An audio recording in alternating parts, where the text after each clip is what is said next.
फरमाते हैं कि मैं ना मजदूर लेने गया, बगदाद के चौक में मजदूर बैठे होते थे, तो मेरी उन मजदूरों में से ना एक नौजवान बच्चे पे नजर पड़ी।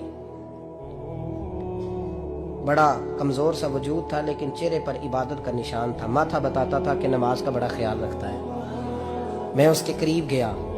चेहरे भी बड़ा कुछ बताते हैं ना, चेहरों में भी बड़ी रानाई होती है। फरमाते हैं मैं करीब गया, मैंने उसको कहा बेटे मजदूरी करोगे? तो कहने लगा मजदूरों में बैठा हूँ तो जरूर मजदूरी के लिए ही तो बैठा हूँ। तो मैंने कहा कि चलो फिर। कहने लगा नहीं, मेरी कुछ शर्तें। मैंने कहा बताओ? कहने लगा पहली शर्त यह है कि लोग 4 दिनार दिहाड़ी लेते हैं, मैं 3 दिनार लूंगा। मैंने कहा यार भाई तो बड़ी बेहतरीन है, बाकी भी इस तरह की रख ले। उसने कहा हुजूर दूसरी शर्त यह है कि मैं आपकी मुकम्मल बात मानूंगा, लेकिन जब अजान हो जाएगी फिर आपकी नहीं सुनूंगा। तीसरी बात उसने ये की कि हुजूर मैं आपके घर में काम करूंगा पर आपके किसी सवाल का जवाब नहीं दूंगा। कहते मैंने कहा यार तू बड़ा अजीब है, शर्तें तो मालिकों की होती हैं। कहने लगा जी बहरहाल मैं शर्तें लगा के जाता हूँ। फरमाते हैं मैं उसे घर ले आया। काम मैंने उसको बताया तो जो काम मजदूर सारे दिन में करता है ना, उसने 2 घंटे में ही कर दिया। हमारे मजदूर सिगरेट पीने में भी तो आधा घंटा लगाते हैं, वो चाय पीने जाए तो पौना घंटा। वहां उनको भी तो ध्यानदारी करनी चाहिए कि नहीं करनी चाहिए? ने मुआहदा किया है ना जी, तो पूरा उतरना चाहिए ना।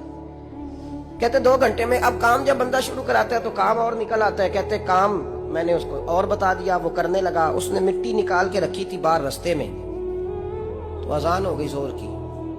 उसने वहीं कुदाल छोड़ी कही और चलने लगा। तो मेरा बेटा कहने लगा इसको जरा बराबर कर दो। कहने लगे चुप कर जा, तेरे बाप से बात हुई थी। जब अजान होती है तो मैं किसी और की नहीं सुनता, सिर्फ अल्लाह रसूल की सुनता हूँ। कहते मस्जिद चला गया, नमाज पढ़ के आया तो दोपहर का वक्त था। मेरी बीबी कहने लगी इसको को खाना खा ले। कहते हमने कहा खाना खा लो। तो कहने लगा मैंने रोजा रखा हुआ, रमजान भी नहीं था, नफली रोजा रखा हुआ।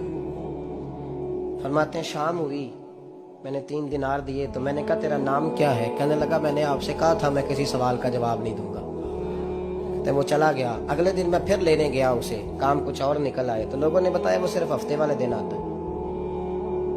मैंने कहा क्यों? कहने लगे जी वो कहता है मेरा हफ्ते का खर्चा 3 दिनार है, जब 3 दिनार कमा लेता हूं तो बाकी सारा टाइम अल्लाह रसूल की जिक्र में गुजार दिया करता हूं। फरमाते हैं जी अगले हफ्ते मैं फिर लेने गया। मैंने पूरा हफ्ता इंतजार किया कि काम उसी से कराना है। मैं जब गया तो मैंने कहा चलो। कहने लगा मेरी शर्तें याद है ना? और मैंने कहा याद है भाई, साथ चल। फरमाते हैं काम कराया। 2-3 हफ्ते वो आता रहा। एक हफ्ते में गया तो लोगों ने कहा हुजूर आज नहीं आया। क्यों? कहने लगे बीमार हो गए। कहाँ घर है? कहने लगे बगदाद के कब्रिस्तान के पीछे जो कच्ची आबादी है उसमें रहता है। फरमाते मैं गया, दरवाजे पे दस्तक दी तो कहने लगा हुजूर आप हैं? दरवाजा खोला है, आ जाइए। फरमाते मैं अंदर गया तो मैंने कहा तुम्हें कैसे पता चला मैं आया हूँ? कहने लगा हुजूर अल्लाह वाले हो, आप नहीं आना था, वरना अमीर तो गरीबों का पता लेने कोई नहीं आते। कहते मैं करीब गया तो कहने लगा मैं आपका इंतजार कर रहा था, तेज बुखार है, तप रहा। जेब से कुछ पैसे निकाले। कहने लगा ये पैसे रखने। एक अंगूठी निकाली। कहने लगा हुजूर आज रात को मेरा इंतकाल हो जाएगा, इन पैसों का कफन खरीद के सुबह जनाजा पढ़ के मुझे दफन कर देना, और जब दफन करो तो ये अंगूठी लेके असर के बाद हारून रशीद के पास जाना। आप उसे कहना मैंने मिलना है, पर वो आपको टाइम नहीं देगा।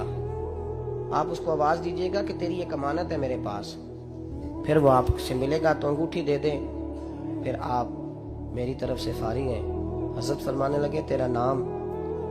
और कहने लगा हुजूर वक्त थोड़ा है, आज रात मैंने जाना है, बड़ी लंबी माफी मांगनी है रब करीम से, अगर मुनासिब समझे तो मुझे अपने रब से तन्हाई कर दे।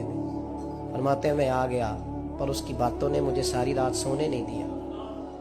फरमाते सुबह बड़ी मुश्किल से सूरज निकला, मैं गया, दरवाजे पे हाथ रखा तो दरवाजा खुला हुआ था। अंदर दाखिल हुआ तो खुशबुएं मेरा इस्तकबाल कर रही थी। जब चेहरे से कपड़ा हटाया तो उसका तो इंतकाल हो चुका, ऐसे जैसे किसी का दीदार करके सोया। कहते मैं तो 2 आदमी ले गया था जनाजे पे, पर पता नहीं दुनिया किधर किधर से आई, कहां से। अखा जदों मीटियां जमाना मैनू रोवेगा, अपना ते अपना बेगाना मैनू रोवेगा। फरमाते हैं मैं तो 2 बंदे ले गया था, पर पता नहीं मखलूक कहां से आई। जनाजा पड़ा, दफन किया। हारून रशीद के पास में असर के बाद गया, मैंने बुलाना चाहा पर बादशाह था, मेरी तरफ देखा ही नहीं। मैंने उसको कहा तेरी एक अमानत मेरे पास है। फरमाते हैं मुझे कोने पे ले गया, क्या बात है, कमरे में बुलाया, मैंने अंगूठी दी। हारून रशीद तो चीखे मारने लगा, कहने लगा अंगूठी वाला कहाँ है? मैंने कहा वो तो इंतकाल कर गया। कहने लगा मुझे कब्र पे ले चल। कहते मैं कब्र पे लाया तो वो लेट गया, तड़प के रोने लगा। मैंने कहा मेरा कलेजा फट जाएगा, ना उसने कुछ बताया ना तूने बताया, ये कौन था? तो हारून रशीद कहने लगा ये मेरा बेटा था।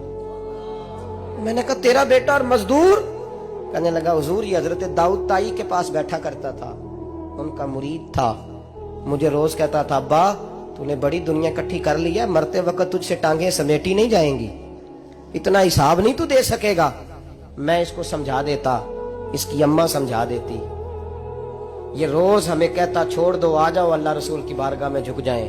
हम समझ। एक दिन ये चला गया, कहने लगा फिर तुम्हारा रास्ता और है और मेरा रास्ता और है। ये सोने की अंगूठी गलती से इसके पास रह गई, गलती से हीरे की अंगूठी चली गई। कहने लगा देखो मेरे बेटे ने आज वो भी वापस कर दी है।